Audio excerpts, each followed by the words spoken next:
Frères et sœurs dans le Seigneur, que la paix et la grâce de Dieu soient avec vous.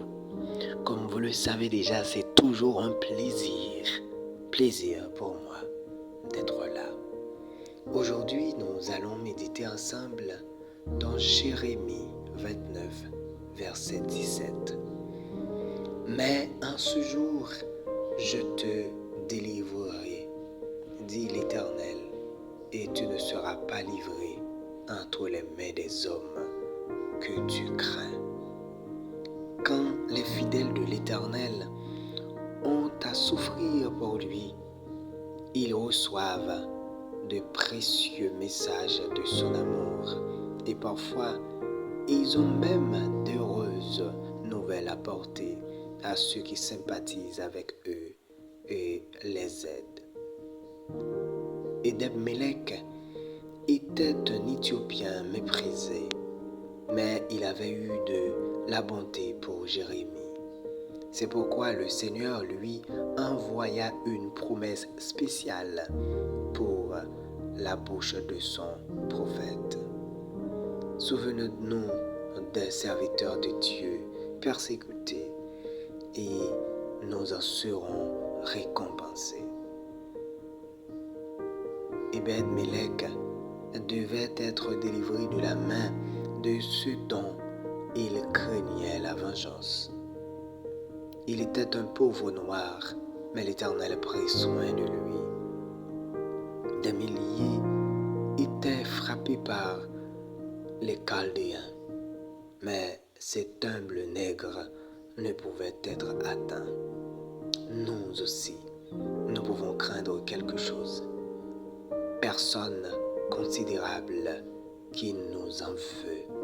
Mais si, à l'heure de la persécution, nous avons été fidèles à la cause du Seigneur, lui aussi nous sera fidèle. Du reste, que peut faire un homme sans la permission de Dieu? Il pourra se mordre les lèvres de rage et rincer les dents de dépit. Mais ne nous toucherons pas. Régnons le Seigneur et nous n'aurons rien d'autre à craindre. Pas un verre d'eau fraîche donné à un prophète ou à un serviteur de Dieu méprisé ne perdra sa récompense. Et si nous nous levons pour Jésus, certainement, assurément, Jésus se lèvera pour nous. Oh, que ta main paternelle me bénisse en cette journée, ô Seigneur, et que ce soit sous ton aile que je traverse cette matinée, ô bon berger. Veille effacer par ta grâce les péchés que nous avons commis et que ton Saint-Esprit nous fasse obéissants et soumis. Fais reposer sous ta garde mes amis et mes parents, tes serviteurs et tes servantes. Que ton œil les regarde, que ton ciel petit et grand, que ta faveur se déploie pour consoler l'affligé.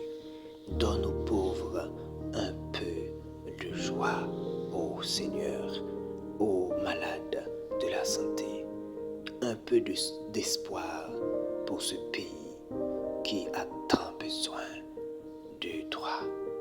Au nom de Jésus, nous t'en prions. À lui seul soit la gloire, l'honneur, la puissance au siècle des siècles. Amen.